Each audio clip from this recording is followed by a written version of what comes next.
The morning mist rolls across Silver Lake like a shroud being drawn over still water, and in the pre-dawn silence of November 1884, a figure emerges from the tree line. He moves slowly, mechanically, his clothes torn and stained with substances that might be blood or mud or something else entirely. His boots leave prints in the frost that seem too deep, as if he carries a weight far heavier than his body should possess. The men waiting at the hunting camp see him approaching and rise to their feet, relief flooding their faces, but as he draws closer, that relief curdles into something else. His face is blank, eyes fixed on nothing, and when they call out to him, when they shout his name, Jonathan Mercer does not respond. He walks past them as if they are not there, moves through the camp like a man in a dream, and only when Sheriff William Taggart steps directly into his path, gripping his shoulders, does Jonathan stop. His mouth opens. No words emerge, only a sound, low and hollow, like wind passing through an empty cave. The sheriff asks him where the others are, the 9 men who went into the wilderness around Silver Lake 10 days ago, the 9 men who have not returned. Jonathan's eyes focus for just a moment, and in that moment the sheriff will later write in his official report, "I saw something I cannot adequately describe, a fear so profound that it seemed to have consumed everything else the man had been, leaving only a shell that breathed and walked but was no longer truly alive." Jonathan's lips move, forming words that make no sound, and then he collapses, falling like a puppet with cut strings. They carry him to the doctor's office, but Jonathan Mercer will not speak, not that day, not that month, not ever again. And in the weeks that follow, as search parties comb the wilderness around Silver Lake, they will find things that make no sense, evidence that suggests the 9 missing men met a fate that defies explanation. And slowly, the town of Millbrook, Virginia, will come to understand that something walked out of those woods with Jonathan Mercer, something that destroyed him from the inside out, and that whatever happened at Silver Lake is not over, but only beginning. Welcome to this channel. Today, we step into a case that is not just difficult to understand, it reshapes the meaning of fear itself. Like the video, subscribe to this channel and tell me in the comments, where are you watching from?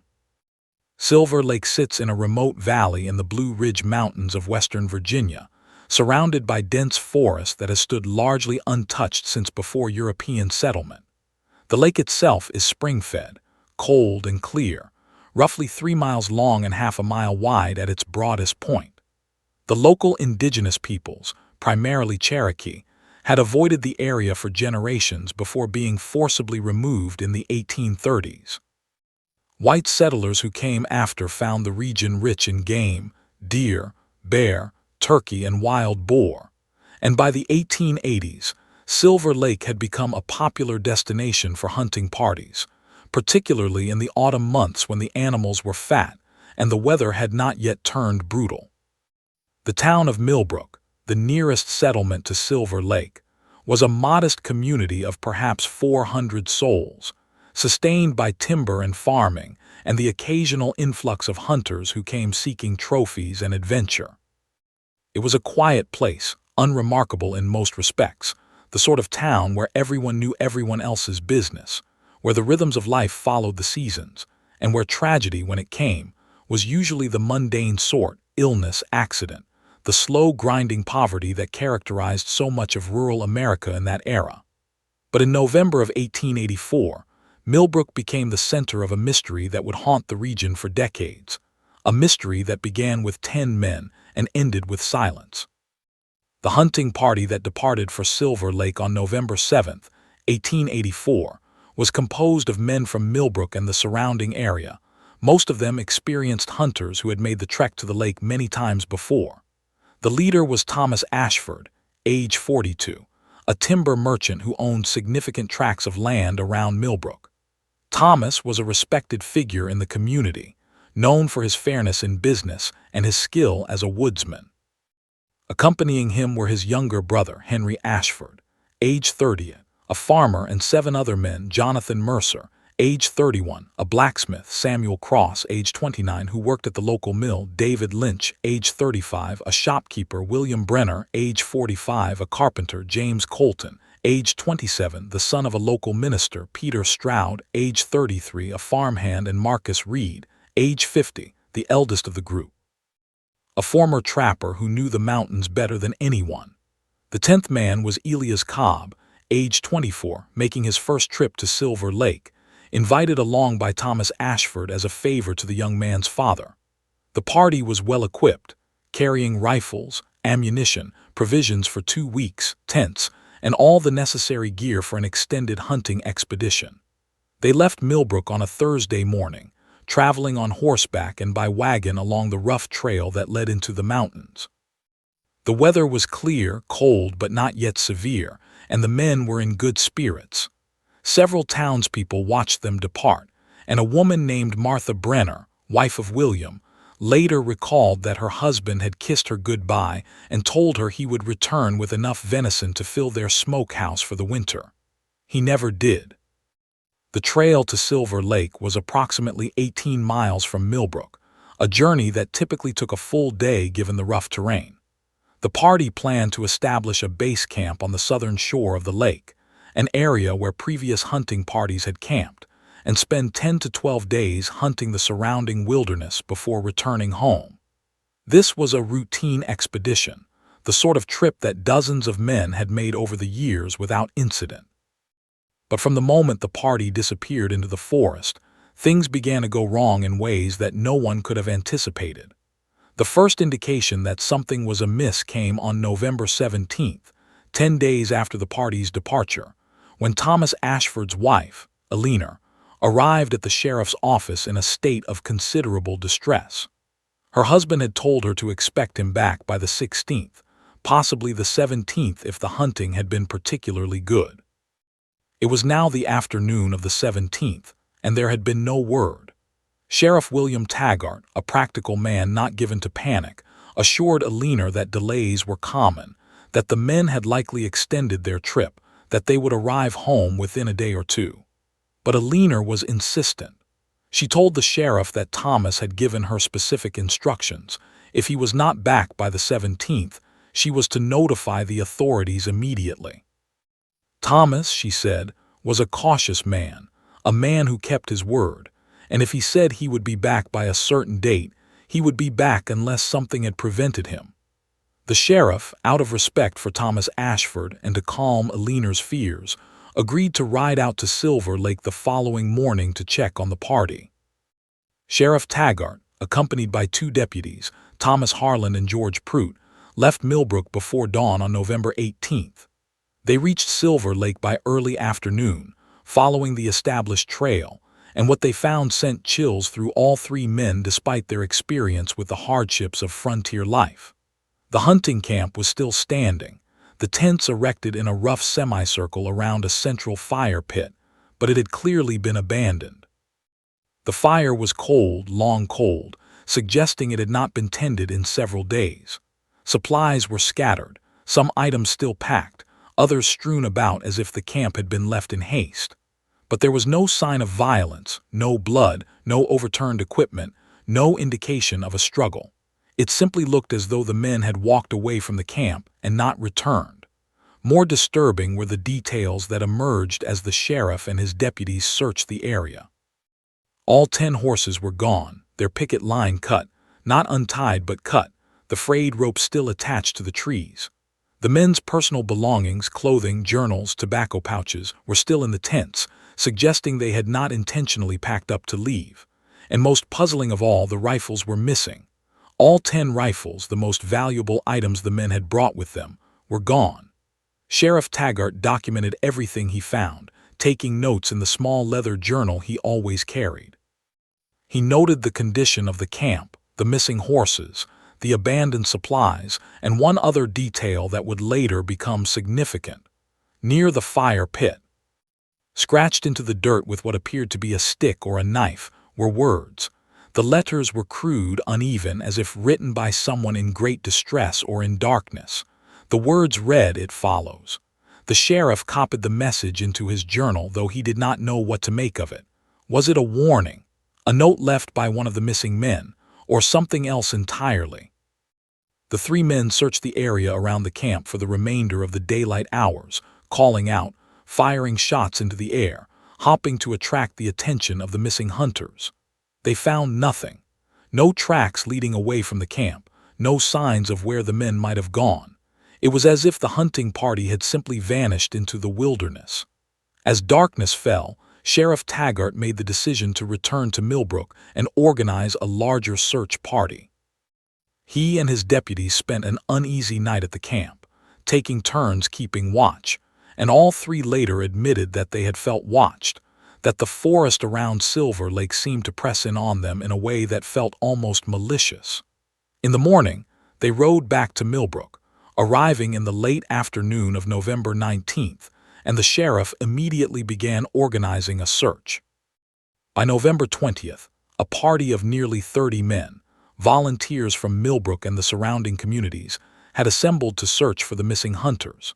They spread out across the wilderness around Silver Lake, combing the forest, checking every ravine, every hollow, every place where a man might have taken shelter or met with an accident.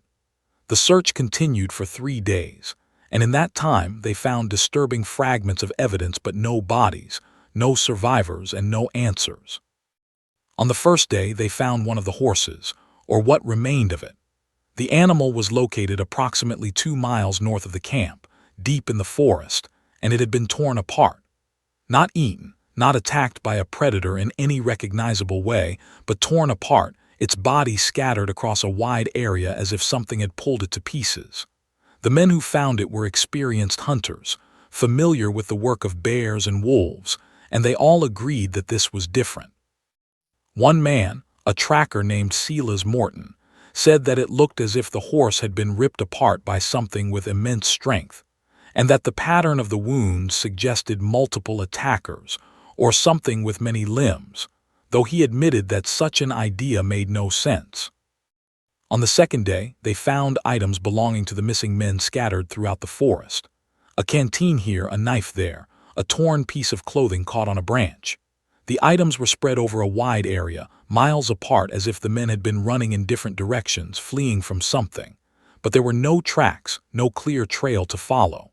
The forest had given up its clues reluctantly, and those clues only deepened the mystery. On the third day, they found something that stopped the search in its tracks. In a clearing roughly 4 miles east of the camp, they discovered a circle of stones, each stone roughly the size of a man's head, arranged in a perfect ring about 20 feet in diameter. In the center of the circle was a pile of charred wood, the remnants of a fire, and surrounding the fire were objects that made no sense. Bones, animal bones, arranged in patterns that seemed deliberate. Feathers, dozens of them, tied together with strips of leather. And scratched into the ground inside the circle, the same words they had found at the camp. It follows.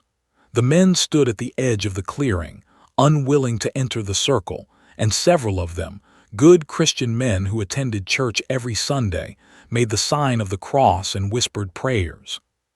Silas Morton, the tracker, said that the circle reminded him of stories he had heard from Cherokee elders years ago, stories about places of power, about rituals meant to keep something contained or to summon something forth.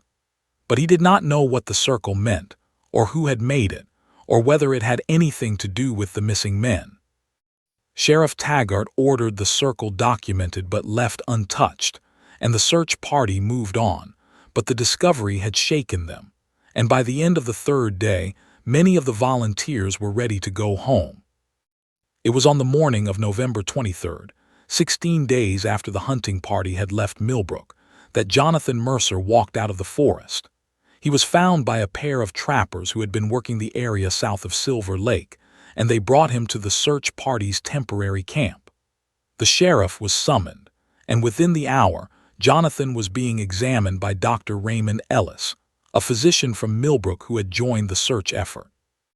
Dr. Ellis's notes, preserved in the county medical records, describe Jonathan's condition in clinical terms that barely conceal the doctor's own horror. The subject is severely malnourished, having lost approximately 30 pounds since his departure. His clothing is torn and stained with blood, both his own and possibly from other sources. He has numerous lacerations on his hands and arms, defensive wounds consistent with attempting to ward off an attack. His feet are badly injured, the soles torn and blistered, suggesting he traveled a great distance on foot over rough terrain. Most concerning is his mental state. The subject is unresponsive to verbal stimuli, does not make eye contact, and exhibits signs of profound psychological trauma. When questioned about the whereabouts of his companions, he became agitated, exhibiting tremors and hyperventilation. He attempted to speak but produced only incoherent sounds. I have sedated him and recommend immediate transport to a facility equipped to handle such severe cases of shock and trauma. If you're still listening, take a moment to like the video, subscribe to this channel, and tell me in the comments, where are you watching from? Jonathan Mercer was taken back to Millbrook, where he was placed in the care of Dr. Ellis and confined to a room in the doctor's home, as the town had no hospital or asylum. For weeks, Jonathan remained in a state of near catatonia, staring at walls, unresponsive to questions, eating only when food was placed in his mouth. He did not sleep, or if he did, it was in brief, fitful bursts, and he would wake screaming, a sound that Dr. Ellis described as utterly inhuman. The families of the missing men came to see Jonathan, desperate for answers, for any clue as to what had happened to their loved ones. But Jonathan could not or would not tell them. Martha Brenner, wife of the missing carpenter William Brenner, visited Jonathan on November 27th. She later wrote in a letter to her sister, a letter that still exists in a private collection. I went to see Jonathan Mercer today, hoping he might tell me something about William, anything. But when I entered the room, he looked at me with such fear, such utter terror, that I could not speak. I asked him, please, where is my husband? And he began to weep, not the tears of a man in sorrow, but the tears of a man who has seen something that has broken him utterly. He reached out toward me, his hands shaking, and he opened his mouth as if to speak, but no words came. Only that terrible sound, like an animal caught in a trap. I fled the room. I could not bear it. I do not believe I will ever see William again, and I do not believe Jonathan Mercer will ever be the man he was. The search for the 9 missing men continued sporadically through December, but winter had arrived in the mountains, bringing snow and brutal cold, and the terrain around Silver Lake became impassable. Sheriff Taggart organized one final expedition in mid-December, and this time they ventured deeper into the wilderness, beyond the areas they had previously searched, following faint trails that Silas Morton believed might lead somewhere significant. On December 14th, they found the second horse. This one was located in a ravine, nearly 5 miles from the original camp, and like the first, it had been torn apart, its body scattered across the rocks. But this time, they found something else. Tangled in the horse's mane was a piece of fabric, a torn section of a shirt that was identified as belonging to David Lynch, the shopkeeper. The fabric was soaked in blood, and when Dr. Ellis examined it later, he confirmed that the blood was human. The search party pressed on, following the ravine deeper into the mountains, and as they walked, several men reported feeling watched, sensing a presence in the trees that moved parallel to them, staying just out of sight. Silas Morton, the tracker, said that he saw tracks, human tracks, bare feet, which made no sense given the freezing temperatures, but the tracks were there, pressed into the mud at the edge of the ravine. And they seemed to be following the search party rather than fleeing from it. As darkness began to fall, the men made camp in the ravine, building a large fire and posting guards. The night was uneventful, but none of them slept well, and when morning came, they found that someone or something had been in their camp during the night. Items had been moved, rearranged, a canteen placed upside down, a rifle turned to point back toward the trail they had come from, and in the dirt near the fire, scratched with the same crude lettering, were the words, "It follows. We follow. It knows." The men broke camp immediately and returned to Millbrook, and Sheriff Taggart declared the search officially ended. The winter was too severe, the terrain too dangerous, and the evidence too disturbing to justify risking more lives. A formal report was filed with the state authorities, documenting the disappearance of 9 men and the recovery of one survivor who could not speak. The case was classified as unsolved, and the prevailing theory, for lack of any better explanation, was that the hunting party had been attacked by a bear or a pack of wolves, that the men had scattered in panic, and that they had perished in the wilderness. It was a theory that satisfied no one, least of all the families of the missing, but it was the only theory that allowed people to sleep at night. Jonathan Mercer remained in Dr. Ellis's care through the winter of 1884 and into the spring of 1885.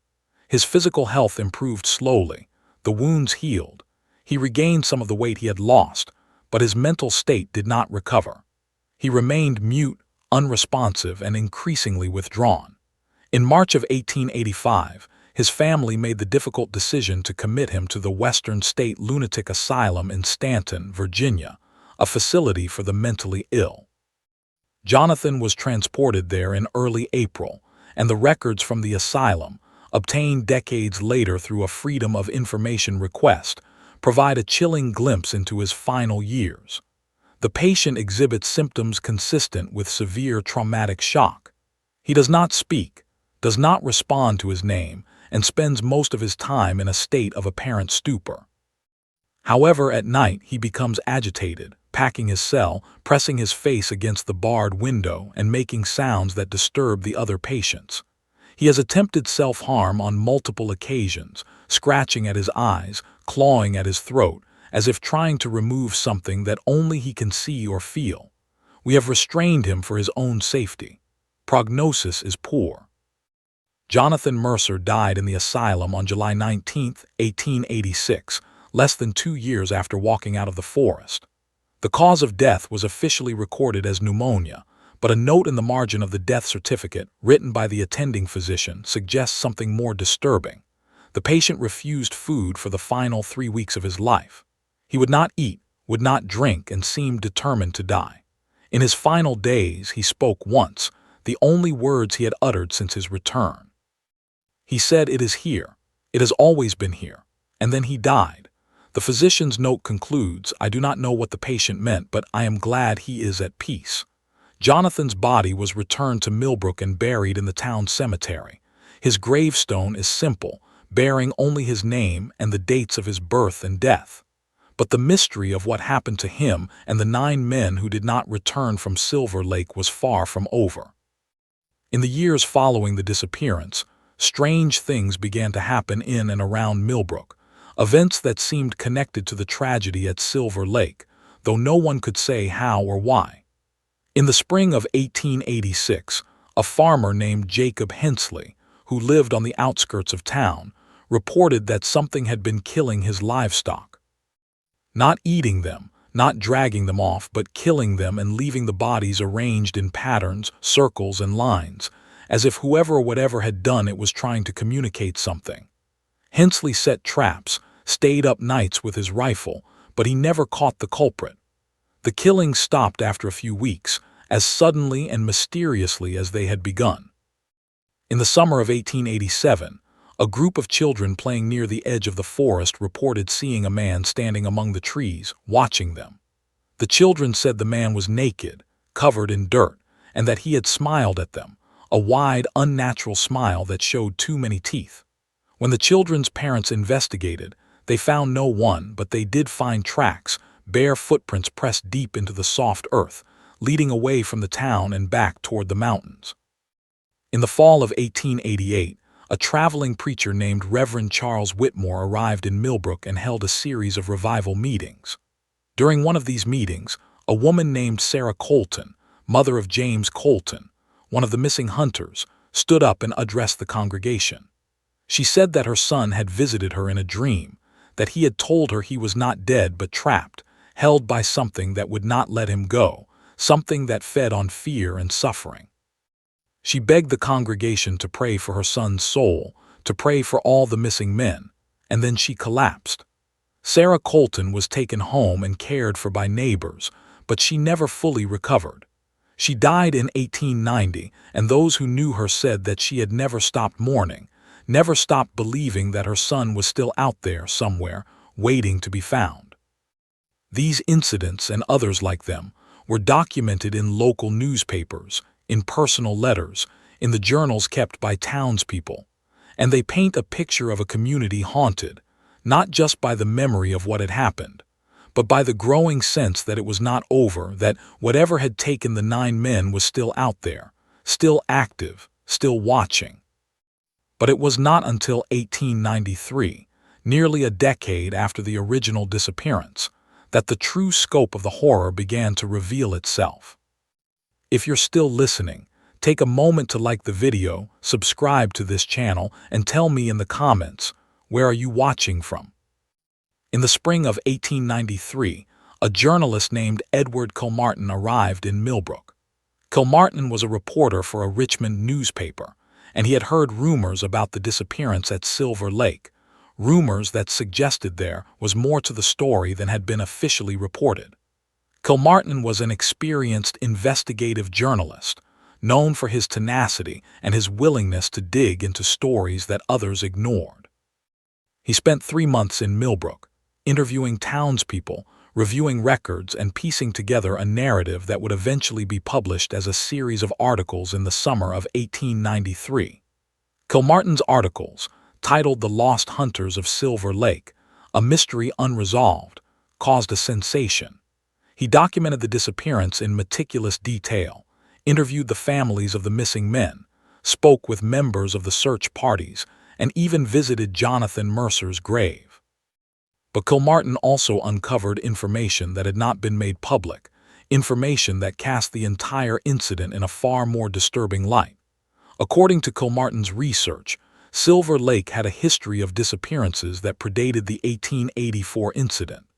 In 1871, a trapper named Eli Barrows had gone missing in the area, his camp found abandoned, his traps still set, but no sign of the man himself.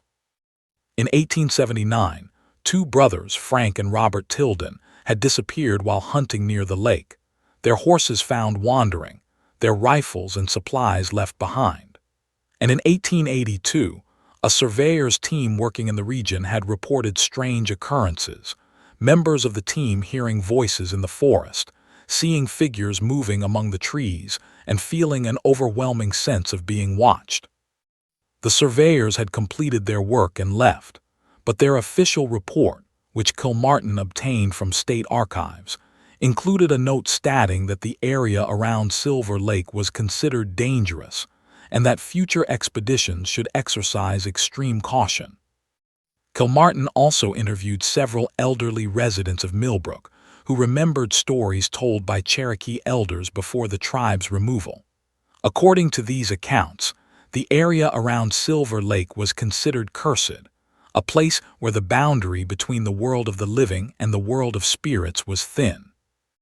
The Cherokee had a name for the lake, though it has been lost to history, and they believed that something dwelt in the waters or the surrounding forest, something ancient and malevolent that claimed those who ventured too close.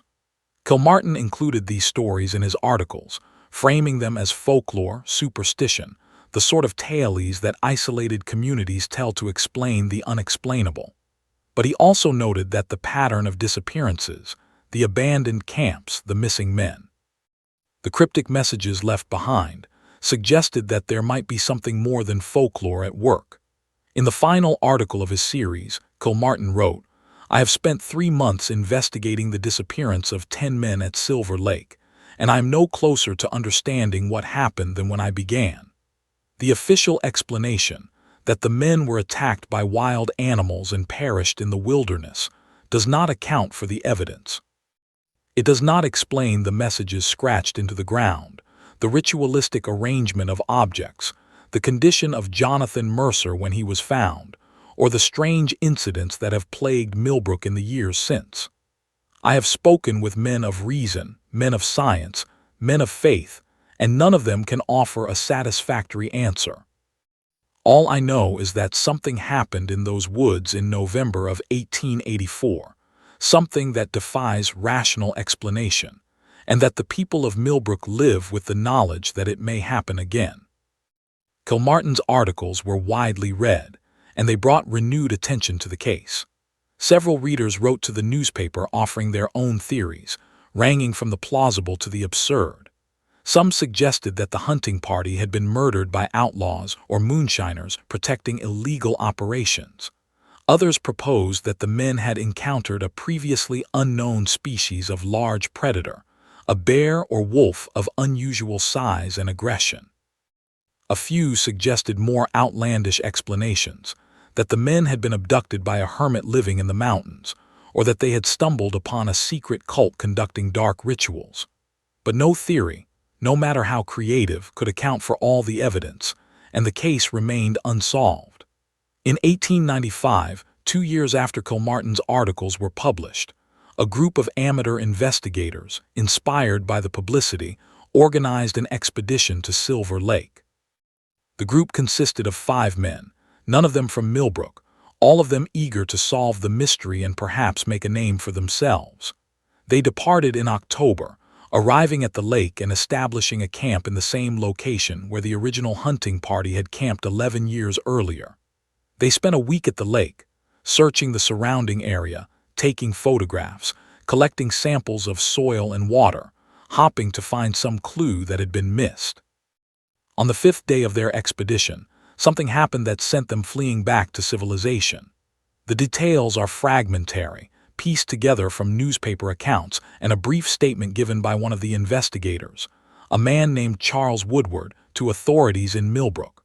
According to Woodward, the group had been exploring a section of forest north of the lake when they heard sounds, footsteps, many footsteps, moving through the underbrush, circling them.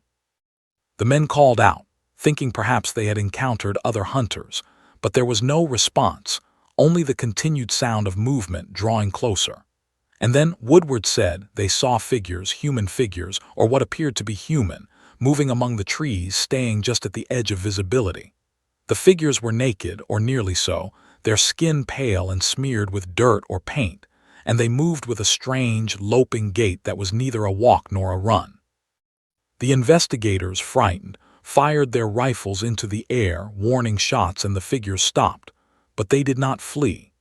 They simply stood there, watching, and Woodward said that he could see their faces, gaunt, hollow-eyed, expressionless, and that in that moment he knew, without understanding how, that these were not living men but something else, something that should not exist.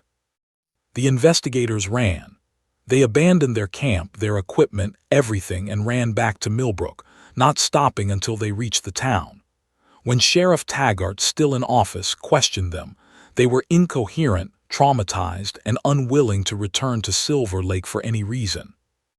Taggart sent a deputy to investigate, but by the time the deputy reached the camp, it had been destroyed, the tents torn down, the supplies scattered, and scratched into the ground near where the fire pit had been were the words, "You should not have come." The incident was reported in the local newspaper, and it reinforced the growing belief that Silver Lake was cursed, that it was a place where the normal rules of reality did not apply, and that anyone who went there risked more than their life. They risked their sanity, their soul. After 1895, no one from Millbrook would go near Silver Lake. The area became forbidden, avoided, and the lake, once a popular hunting destination, was left to the wilderness. But the story did not end. Because in the years that followed, people continued to report strange occurrences near the lake, and occasionally, someone would claim to have seen the missing hunters, or what remained of them. In 1901, a surveyor working in the mountains, unaware of the lake's history, camped near Silver Lake and reported hearing voices during the night, men's voices calling for help. He searched the area the next morning but found nothing. In 1907, a trapper found a human skull near the shore of the lake, the bone weathered and cracked, but with markings that suggested it had been deliberately carved, symbols etched into the forehead and temples. The skull was turned over to authorities, but it was never identified, and it remains in a storage facility somewhere in Virginia, cataloged and forgotten.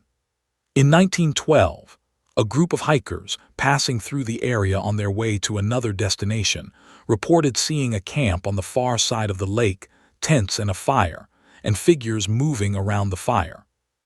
They called out, but there was no response, and when they attempted to approach, The figures disappeared, and the camp vanished as if it had never been there. These reports and others were collected by folklorists and historians interested in regional legends, and they became part of the mythology of Silver Lake, stories told around campfires, embellished with each retelling, until it became difficult to separate fact from fiction. But in 1923, something happened that brought the case back into the harsh light of reality, something that suggested the horror of Silver Lake was not a legend, but an ongoing phenomenon. If you're still listening, take a moment to like the video, subscribe to this channel, and tell me in the comments, where are you watching from? In August of 1923, a young woman named Clara Whitfield disappeared while hiking with friends near Silver Lake. Clara was 23 years old, a schoolteacher from a neighboring county, and she had come to the area with a group of friends for a weekend camping trip. On the second day of the trip, Clara and two others decided to hike around the lake, a journey of several miles. They became separated, Clara lagging behind to photograph wildflowers, and when her friends realized she was no longer with them, they backtracked to find her. She was gone. Her friends searched for hours, calling her name, retracing their steps, but there was no sign of Clara. They returned to their camp and reported her missing, and by the following morning, a search party had been organized.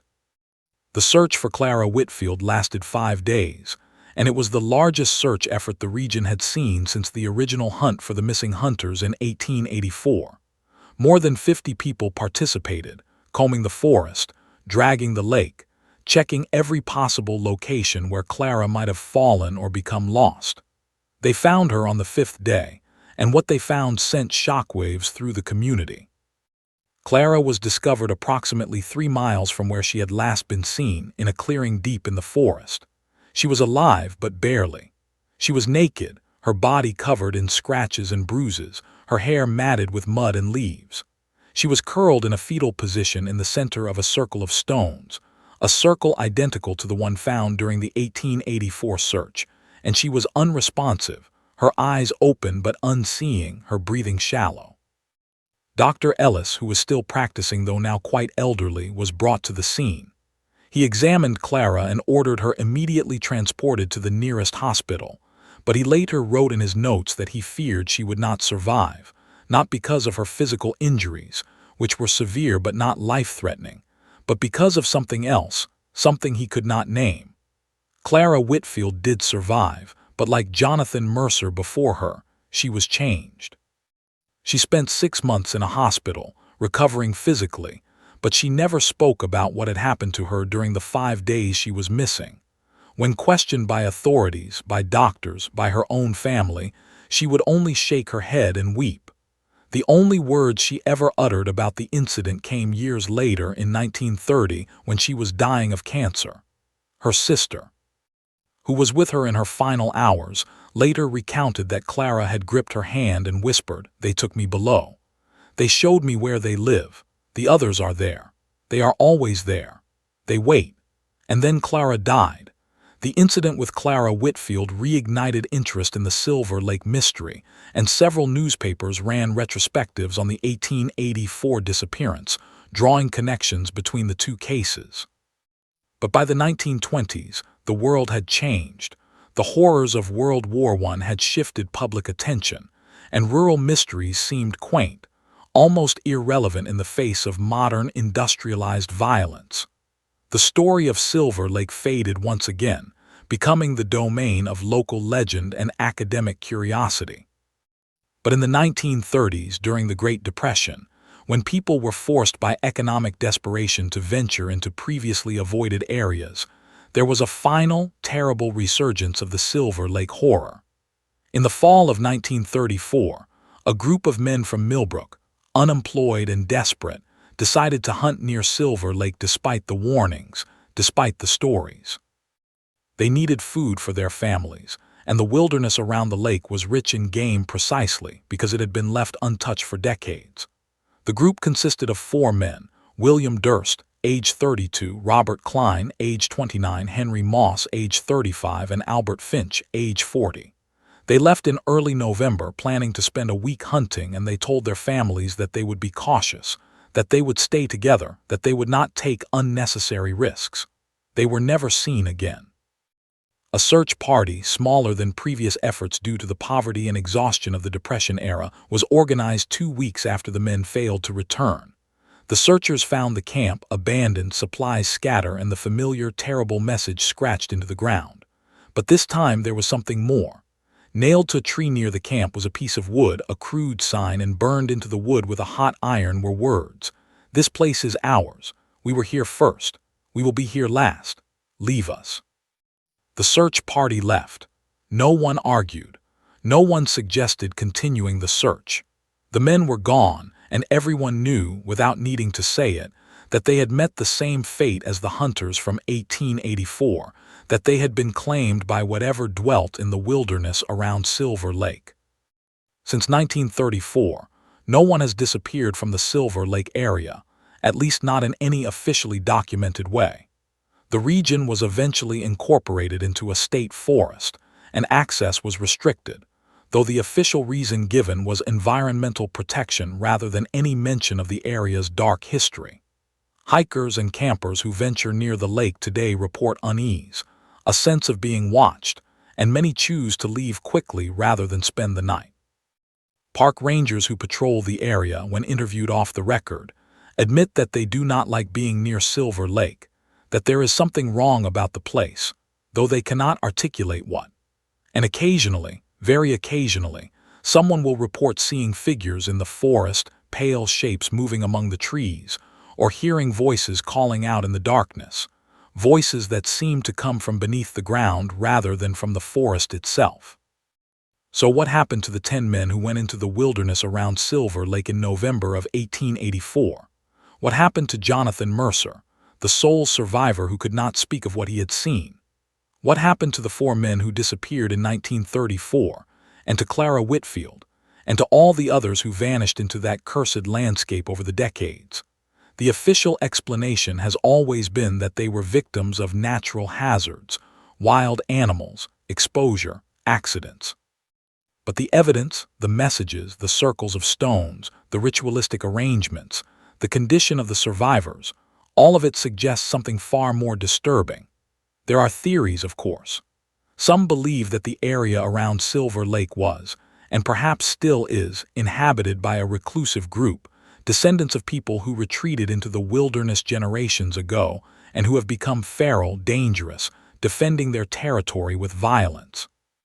This theory would explain the figures seen in the forest, the attacks, the messages warning people to stay away.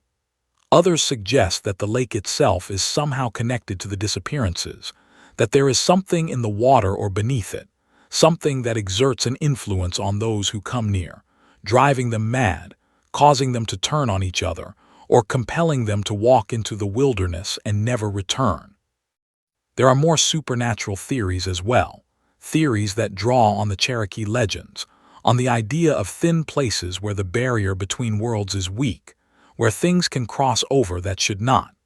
Some believe that the hunters of 1884 stumbled upon such a place, that they opened a door that should have remained closed, and that what came through has been claiming victims ever since. But perhaps the most disturbing theory is the simplest, that the men of 1884 are still there, that they did not die but were changed, transformed into something no longer human, and that they have been living in the wilderness around Silver Lake for more than a century, multiplying, creating a hidden colony of things that were once people but are no longer, things that remember being human but can never return, things that hunger for connection, for contact, and that reach out to those who venture too close, dragging them down into the darkness to join them. This theory is supported by the messages, the insistence that they are still there, that they wait, that they follow. It is supported by the reports of figures in the forest, pale and hollow-eyed, moving with that strange loping gait. And it is supported by Clara Whitfield's dying words that she was taken below, that the others are there, always there. If this theory is true, then Jonathan Mercer's silence makes a terrible kind of sense. He saw what his companions had become. He saw what was being done to them, what they were being turned into, and he escaped, but he carried the knowledge with him, a knowledge so horrific that it destroyed his mind, leaving him unable to speak, unable to live, until death finally released him. If you're still listening, take a moment to like the video, subscribe to this channel, and tell me in the comments, where are you watching from? The story of Silver Lake is a story without a true ending, because the mystery has never been solved, and the horror, if the reports are to be believed, has never stopped. It is a story that asks us to consider what happens when people venture into places they do not understand, places that do not want them, places that have their own rules, their own purposes. It is a story about isolation, about the things that can grow in the darkness when no one is watching, and about the terrible price of ignoring warnings, of believing that we are the masters of the wilderness when in truth, we are only visitors, tolerated until we are not. The families of the missing men from 1884 never received closure. They buried empty coffins, held memorial services, and tried to move on, but the absence remained, a wound that never healed. The town of Millbrook itself never fully recovered. The tragedy marked it, changed it, and even today, more than a century later, people in the region speak of Silver Lake in hushed tones if they speak of it at all. And the lake itself remains, cold and clear, surrounded by forest that grows thicker each year, reclaiming the trails, erasing the evidence of human passage, waiting. Because that is what Silver Lake does. It waits. It has always waited. And if you were to go there, if you were to stand on its shore and look out across the water, you might feel it, that sense of being watched, that prickling at the back of your neck, that certainty that you are not alone. You might hear something in the trees, a rustling, a footstep, a voice that sounds almost human but not quite. And if you are wise, you will leave. You will not investigate. You will not try to solve the mystery. You will simply turn around and walk away quickly, and you will not look back. Because some mysteries are not meant to be solved, some places are not meant to be understood, and some things once seen can never be unseen. In the end, we are left with questions that have no answers, with evidence that points in a dozen directions and nowhere at all, with stories that might be true or might be legend or might be something in between. We are left with the image of Jonathan Mercer walking out of the forest, his mind shattered, carrying a secret he could never share. We are left with the words scratched into the dirt: it follows, we follow, it knows, words that suggest agency, intelligence, purpose. We are left with the circles of stones, the ritualistic arrangements, the messages warning people to stay away. And we are left with the certainty, irrational perhaps but unshakable, that whatever happened at Silver Lake in November of 1884 is not over, that it continues, that it waits for the next person who ignores the warnings, who ventures too deep, who stays too long. 10 men went into the wilderness around Silver Lake. 1 returned and he could not speak. 9 vanished and were never found. And somewhere in the cold depths of the forest, in the shadows beneath the trees, in the places where the light does not reach, they might still be there, waiting, watching, following, as they have always followed, as they will always follow until the end of all things. This is the story of Silver Lake. This is the story of the lost hunters. This is the story of a mystery that has never been solved, and perhaps never will be. And if there is a lesson to be learned, it is this. There are places in this world where we do not belong, places that remember, places that claim, places that do not give back what they take. Silver Lake is one of those places, and it is still hungry.